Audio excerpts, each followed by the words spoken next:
8મી જુલાઈ સુધી ગુજરાતમાં છૂટો છવાયો વરસાદ પડ્યો। 8મી જુલાઈના મધ્યાહન પછી વરસાદે વિરામ લીધો, જે અત્યાર સુધી વરસાદનો વિરામ છે ગુજરાતમાં। જે લેટેસ્ટ ઇમેજ જે કેન્દ્રીય હવામાન વિભાગે રિલીઝ કરી છે એમાં પણ સ્પષ્ટ દેખાઈ રહ્યું છે કે પૂર્ણા ભારતમાં લગભગ 65% ભારતમાં કોઈ વાદળી સાથેની સિસ્ટમ જ નથી, પણ જે નવો વરસાદી રાઉન્ડ છે એ ક્યારે આવી શકે છે। લગભગ 14મી જુલાઈ આસપાસ મોન્સૂન ટ્રફ એક સક્રિય થઈ રહ્યું છે મહારાષ્ટ્ર અને ગુજરાતના દરિયાકાંઠા નજીક, અને એ મોન્સૂન ટ્રફ આગળ વધીને 15મી તારીખે એવું બની શકે કે ગુજરાતમાં વરસાદ લાવી શકે છે। 15 અને 16 જુલાઈએ નોંધપાત્ર વરસાદ થઈ શકે છે। જો કે વરસાદની જે ઇન્ટેન્સિટી છે, માત્રા એ કેટલી રહેશે એ મોટો સવાલ છે। અત્યારે જે સ્કાયમેટ વેધરનું અનુમાન છે એ પ્રમાણે આ જે સિસ્ટમ છે એ પહેલા રાઉન્ડ જેટલી મજબૂત નથી દેખાઈ રહી।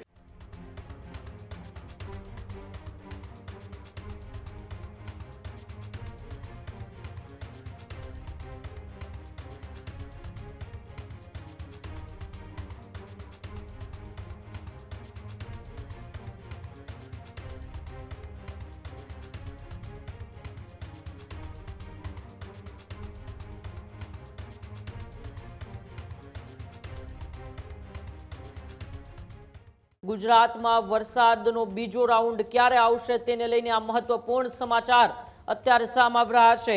ગુજરાતમાં વરસાદના બીજા રાઉન્ડ અંગે મોટા સમાચાર। વરસાદનો નવો રાઉન્ડ હવે ગુજરાતથી 2-3 દિવસ દૂર 15મી જુલાઈ આસપાસ ગુજરાતમાં આવી શકે છે વરસાદનો નવો રાઉન્ડ। સ્કાયમેટ વેધરના અનુમાન મુજબ મોન્સૂન ટ્રફ છે નજીક। મોન્સૂન ટ્રફ ગુજરાત નજીક આંશિક વિસ્તારમાં વરસાદ લાવી શકે છે। નવી વરસાદી સિસ્ટમ બની રહી છે પણ મજબૂત નથી। હળવોથી મધ્યમ વરસાદ બીજા રાઉન્ડમાં પડે તેવી અત્યારે સંભાવના છે। કેન્દ્રીય હવામાન વિભાગે તાજા સેટેલાઇટ ઇમેજ પણ રિલીઝ કરી છે, ત્યારે પૂર્ણા ભારતમાં ચોમાસાના વાદળો એ સંપૂર્ણપણે ગાયબ થઈ ગયા છે।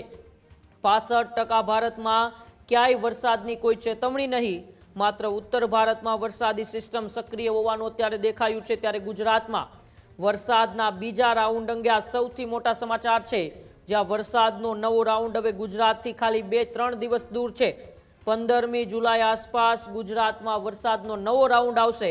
સ્કાયમેટ વેધરના અનુમાન મુજબ મોન્સૂન ટ્રફ એ ગુજરાતથી નજીક છે, પરંતુ એ સિસ્ટમ ધીરે ધીરે નબળી પડશે, એટલી બધી મજબૂત નથી ને મજબૂત ન હોવાને લીધે ગુજરાતના અમુક ભાગોમાં હળવોથી મધ્યમ વરસાદ પડશે। મુફદ્દલ મારી સાથે જોડાયેલા છે। મુફદ્દલ, પહેલા રાઉન્ડમાં વરસાદે એ ધમાકેદાર બેટિંગ કરી, પરંતુ બીજા રાઉન્ડમાં ગુજરાતના અલગ અલગ વિસ્તારોમાં હળવોથી મધ્યમ વરસાદ પડશે।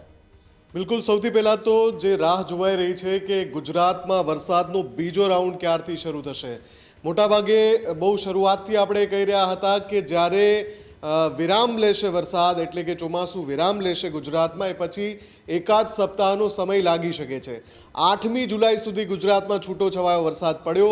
8મી જુલાઈના મધ્યાહન પછી વરસાદે વિરામ લીધો, જે અત્યાર સુધી વરસાદનો વિરામ છે ગુજરાતમાં। 12મી જુલાઈએ આપણે આવી પહોંચ્યા છીએ, અને જે રીતે ન્યૂઝરૂમે 5મી જુલાઈએ અહેવાલ દર્શાવ્યો હતો એ જ મુજબ લગભગ 14 અને 15 જુલાઈ આસપાસ એક મજબૂત વરસાદી સિસ્ટમ ગુજરાતની નજીક આવી રહી છે।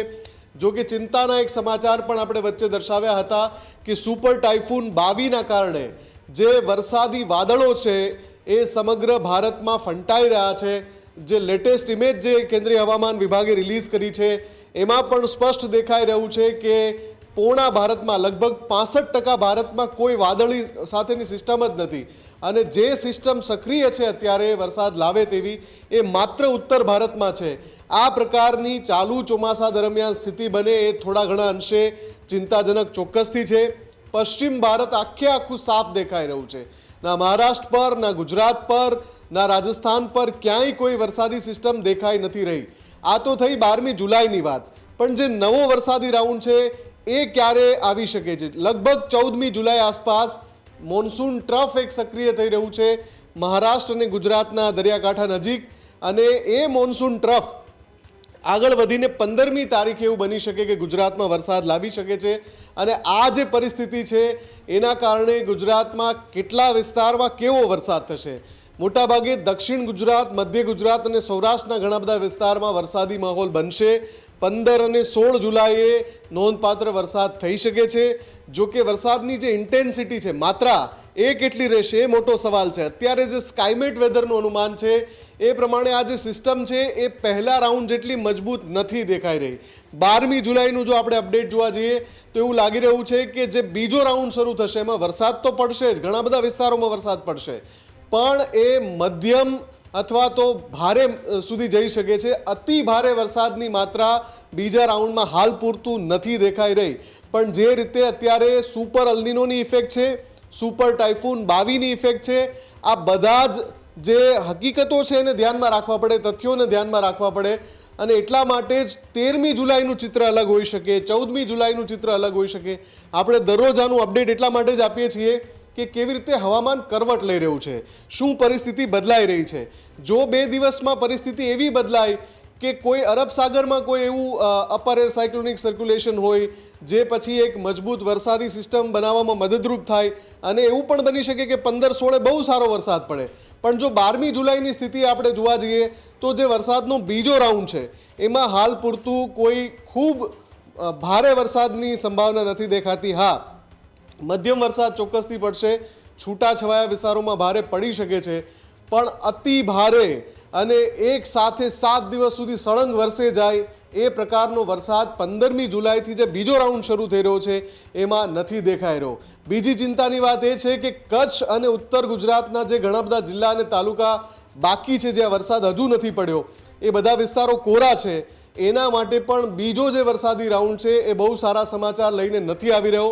આ તમામ જે સાયન્ટિફિક ડેટાના આધારે આપણે અપડેટ્સ આપી રહ્યા છે એ મુજબ 12મી જુલાઈ સુધીમાં બીજા રાઉન્ડ માટે બહુ સારા સમાચાર નથી. હા, વરસાદ 5 થી 7 દિવસ પડશે, પણ એ છૂટો છવાયો, હળવો અથવા તો મધ્યમ રેન્જમાં હોઈ શકે છે. જી બિલકુલ, આભાર મુફદ્દલ અમારી સાથે જોડવા બદલ અને માહિતી. ખેડૂત ભાઈઓ છે ખેતરમાં ડ્રોન ઉડાવતા હોય છે ત્યારે આપણે એક પ્રશ્ન સતાવતો હોય છે કે જે આપણે અત્યાર સુધી જીપીએસ ટેકનોલોજીવાળા ડ્રોન વાપર્યા છે, જેથી કરીને મોબાઈલ ટાવર છે અથવા તો હાઈ ટેન્શન લાઇન પસાર થતી હોય, કોઈ વૃક્ષો હોય, ત્યારે જે જીપીએસ ટેકનોલોજીવાળા ડ્રોન છે એમાં ટકરાય અને ટ્રેસ થાય છે. પણ એગ્રીઓન લાવ્યું છે જીએનએસએસ ટેકનોલોજી ડ્રોન, જેથી કરીને એ ડ્રોન છે એ કોઈ જગ્યાએ ટકરાય નહીં, પોતાની રીતે જ ડિસિઝન લે છે અને મૂવ થઈ જાય છે, જેથી કરીને જીએનએસએસ ટેકનોલોજી ડ્રોન છે એ વાપરવાનો આગ્રહ રાખો. હજુ સુધી તમે અમારી ચેનલને સબસ્ક્રાઇબ નથી કરી તો અત્યારે જ ન્યૂઝરૂમ ગુજરાતને સબસ્ક્રાઇબ કરો, ફેસબુક અને ઇન્સ્ટાગ્રામ પર ફોલો કરો.